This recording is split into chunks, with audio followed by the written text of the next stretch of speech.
നമ്മളിനി പോകുന്നത് കോഴിക്കോട് നടുവണ്ണൂരിലേക്കാണ്. അവിടെ ഒരു സ്വകാര്യ പ്ലാസ്റ്റിക് മാലിന്യ സംസ്കരണ പ്ലാന്റിനെതിരെ നാട്ടുകാരുടെ പ്രതിഷേധം ഉയരുകയാണ്.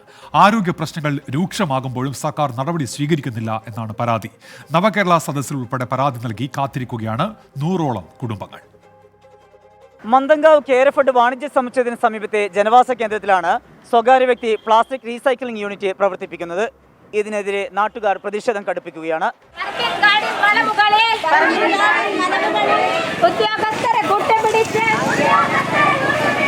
പഴയ വാഹനങ്ങൾ പൊളിച്ചുമാറ്റുന്ന ശാലയാണ് തുടങ്ങുന്നത് എന്നാണ് ഉടമ നാട്ടുകാരോട് പറഞ്ഞിരുന്നത്. ശാല പ്രവർത്തനം ആരംഭിച്ചപ്പോഴാണ് പ്ലാസ്റ്റിക് റീസൈക്ലിംഗ് യൂണിറ്റ് ആണെന്ന് തിരിച്ചറിഞ്ഞത്. പ്ലാസ്റ്റിക് പൊടിച്ച് ഉരുക്കുന്ന പ്രവൃത്തികളാണ് നടക്കുന്നത്. 100ഓളം കുടുംബങ്ങളെ ഇത് സാരമായി ബാധിക്കുന്നുണ്ട്. ശരീരമാസകലം, ചൊറിച്ചിൽ, കണ്ണെരിച്ചിൽ തുടങ്ങിയ ആരോഗ്യ പ്രശ്നങ്ങളാൽ വലയുകയാണ് നാട്ടുകാർ.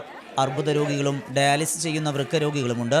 വ്യവസായ വകുപ്പ് നൽകിയ അനുമതിയായതിനാൽ ഇടപെടാനാകില്ല എന്നാണ് പഞ്ചായത്ത് ഭരണസമിതിയുടെ നിലപാട്. ഈ സാഹചര്യത്തിൽ 14-ാം വാർഡ് മെമ്പർ പി സുജ ഉൾപ്പെടെയുള്ളവരുടെ നേതൃത്വത്തിൽ സംയുക്ത സമരസമിതി രൂപീകരിച്ച് പ്രതിഷേധം കടുപ്പിക്കുകയാണ് നാട്ടുകാർ.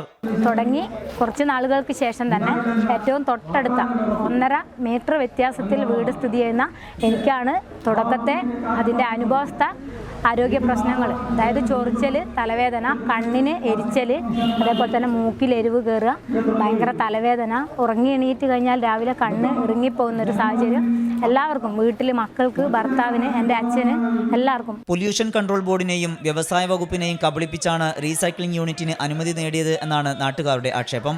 അതേസമയം 1.5 കോടി രൂപ മുടക്കിയ സംരംഭമാണെന്നും അനുമതിയുള്ളതിനാൽ ശാലയുടെ പ്രവർത്തനം നിർത്തേണ്ടതില്ല എന്നുമാണ് അത്തോളിപ്പറമ്പ് സ്വദേശിയായ ഉടമയുടെ പ്രതികരണം. മേഖലയിൽ രോഗികളുടെ എണ്ണം വർദ്ധിക്കുന്നു എന്നാണ് നാട്ടുകാരുടെ പരാതി. പ്രദേശവാസികളുടെ ആശങ്ക അധികൃതർ കാണാതെ പോകരുത്. കോഴിക്കോട് നിന്ന് സംയുക്ത മുഹമ്മദ്, 24. പൊതുജനം കഴുതയല്ല സാർ. അപ്പോൾ അത് ആരോഗ്യ പ്രശ്നം ഉയർത്തുന്നതാണ്. ജനങ്ങളുടെ ഭീതി അതാണ്. അവർക്ക് പറയാനുണ്ട്. പ്രതികരണങ്ങളിലേക്ക്. ഇനി ഈ സംഭവം ഇവിടെ വേണ്ട എന്ന് തന്നെ ഒരു രൂപത്തിൽ ഈ പ്ലാസ്റ്റിക് മാലിന്യങ്ങൾ ഇങ്ങോട്ട് കൊണ്ടുവരുന്നുള്ള ഒരേ ഒരു വാശി തന്നെയാണ് ഇപ്പം കമ്മിറ്റിക്കുള്ളത്. ഞങ്ങൾക്ക് ഇതിവിടെ പ്ലാസ്റ്റിക് മാലിന്യം ഇവിടെ വേണ്ട. എന്നുവെച്ചാൽ പല വിഷയങ്ങളും, ഈ പല കുട്ടികൾക്കും പല രോഗങ്ങളും, ഞങ്ങൾക്ക് എല്ലാവർക്കും ചൊറി, അങ്ങനെ കണ്ട എല്ലാ രോഗങ്ങളും വരുന്നുണ്ട്. ശ്വാസം മുട്ടൽ, ഉറങ്ങാൻ കഴിയുന്നില്ല. ഈ പ്രദേശത്തുള്ള എല്ലാവർക്കും തന്നെ പുറത്തിറങ്ങാൻ പറ്റാത്തൊരവസ്ഥയിലാണുള്ളത്. ശരീരം ചൊറിയും മുഖത്ത് പാടുകളും ഒക്കെ ഉണ്ട്. അതുകൊണ്ട് എന്താ പറയാനുള്ളത് വെച്ചാൽ ഇത് പാടെ തുടച്ച് നിൽക്കുക. അതിനാണ് ഞങ്ങൾ ശക്തമായി മുന്നോട്ട് തന്നെ സമരം മുന്നോട്ട് തന്നെ നീങ്ങും. ഇത് ഇവിടുന്ന് ഒഴിച്ച് മാറ്റുന്നത് വരെ.